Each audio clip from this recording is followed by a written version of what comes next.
pengawas sekolah itu ada pertanyaan di chat ya, itu kurang lebih hampir sama dengan syarat menjadi kepala pengawas sekolah yang dulu, syarat menjadi pendamping. Misalnya karena nanti kita juga akan mengatur masa karena ada pertanyaan muncul Pak, saya jawab. Takut kalau teman-teman nanti yang ditunggu-tunggu ya, syaratnya itu sama, kurang lebih sama. Kalau kepala sekolah itu yang sedang kita susun itu maksimal 56 pada saat pengangkatan. Nah, maka pada saat ikut diklat bisa lebih kurang dari itu. Nah, pengawas juga akan kita buat kurang lebih sama dengan pada saat JF pengawas yang lalu. Nanti kita ditunggu saja peraturan turunannya dan bagaimana alurnya supaya Bapak Ibu ini, kalau yang sudah kadung jadi pengawas hanya menjadi JF guru dan bisa ditugaskan kembali langsung sebagai pendamping satuan pendidikan. Nanti kami akan sampaikan kepada Dinas Pendidikan seperti itu. Assalamualaikum warahmatullahi wabarakatuh. Selamat jumpa dengan channel Agung Tengaran Timur yang pada kesempatan ini akan menginformasikan ya presentasi dialog dari Prof. Nunuk Suryani sebagai Dirjen GTK di forum APSI ya, yang intinya membicarakan tentang guru ya, jabatan fungsional guru sesuai dengan Permen RP nomor 21 tahun 2024 terkait dengan guru pendamping sekolah. Nah, kalau tidak salah di dalamnya dibicarakan bahwa pengawas sekolah dan penilik sekolah nanti mendapat jabatan fungsional guru yang belum serdik tentunya harus ikut pendidikan yang mendapatkan sertifikasi pendidik. Nah, demikian juga untuk guru ya yang nantinya akan menjadi guru pendamping ini juga berasal dari pengawas sekolah dan penilik sekolah. Ini guru pendamping sekolah itu. Namun dulu itu pernah ya ada seleksi guru menjadi pengawas sekolah ya. Dan beberapa guru yang sudah lolos seleksi substansif tinggal mengikuti diklat pengawas sekolah, tapi juga belum berangkat sampai hari ini gitu. Apakah nanti secara otomatis juga akan diberangkatkan untuk diklat ya guru pendamping sekolah gitu. Nah, oleh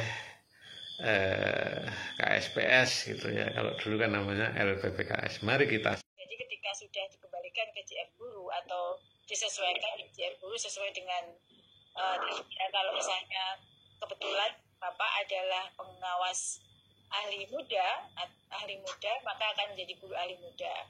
Guru ahli muda sesuai dengan latar belakangnya Pak, sesuai serdiknya akan mengajar sesuai dengan serdik yang dimiliki, seperti itu. Dan nanti dapat ditugaskan, jadi yang istimewa adalah sekarang ini kan kita kekurangan pengawas. Kekurangan pengawas di seluruh Indonesia yang sangat besar. Seperti yang kita ketahui, kebutuhan untuk pengawas dalam penilaian kinerja ini sangat besar. Namun karena tidak tersedia, sehingga penilaian kinerja untuk kepala sekolah dilakukan oleh tim kerja. Nah, dengan adanya penugasan ini, rasio kebutuhan pengawas akan dapat kita penuhi dengan memberikan penugasan. Nah, penugasan seperti Pak Mubarok itu akan tetap bisa menjadi pengawas, tetapi mekanismenya berubah. Kalau di nama JF-nya disesuaikan ke JF guru dulu, baru mendapatkan tugas penugasan sebagai pengawas sekolah dengan tempat kedudukannya ada di Dinas Pendidikan. Namun JF-nya untuk pengaturan sebagai jabatan fungsional itu sudah mengikuti pengaturan jabatan fungsional guru. Misalnya bagaimana kenaikan pangkatnya, bagaimana uji kenaikan jenjangnya, termasuk batas usia pensiun dan lain sebagainya, itu akan mengikuti JF guru Pak. Tapi kalau misalnya saya tidak mau ditugaskan sebagai pengawas, ya berarti mengikuti sebagai guru, karena sekarang JF-nya JF guru, ya bisa mengajar sesuai dengan sertifikat pendidik dan linearitas sertik yang dimiliki, menjabat, dan hak kewajibannya adalah sebagai guru. Kurang lebih seperti itu Pak Mubarok. Baik, artinya mungkin nanti ada penilaian kinerja sehingga dia layak lanjut tetap di pendamping atau kembali ke guru biasa begitu itu ya? Ya, jadi kalau sekarang Bapak Mubarok sudah menjadi pengawas, dan dulu waktu penugasan sebagai pengawas itu kan memiliki diklat cawas gitu ya Pak ya, itu dapat ditugaskan kembali Pak. Jadi ini sebenarnya hanya hanya penamaan JF-nya saja, karena nanti untuk menjadi pengawas kami juga sedang menyiapkan diklat cawas juga. Bagi kepala sekolah ada diklat cakep juga, cuman mekanismenya kalau dulu di guru penggerak itu dengan sertifikat pendidikan guru penggerak, lalu uji kompetensi kan ya untuk jadi pengawas.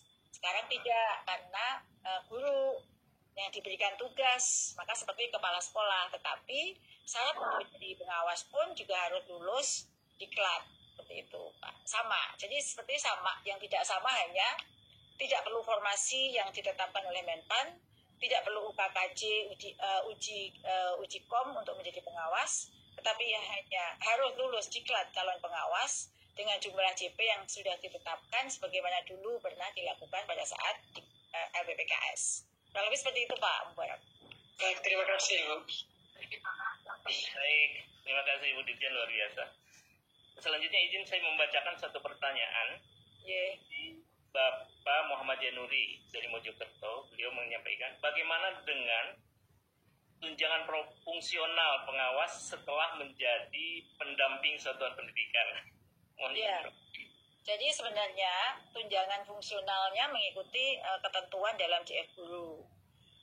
Tetapi penambahan tunjangan atau kalau di beberapa daerah sekarang kan untuk kepala sekolah itu ada tambahan tamsil atau TKD ya, tunjangan kompetensinya daerah untuk profesi untuk penugasan itu masih tetap berlaku jika daerah itu memang ada.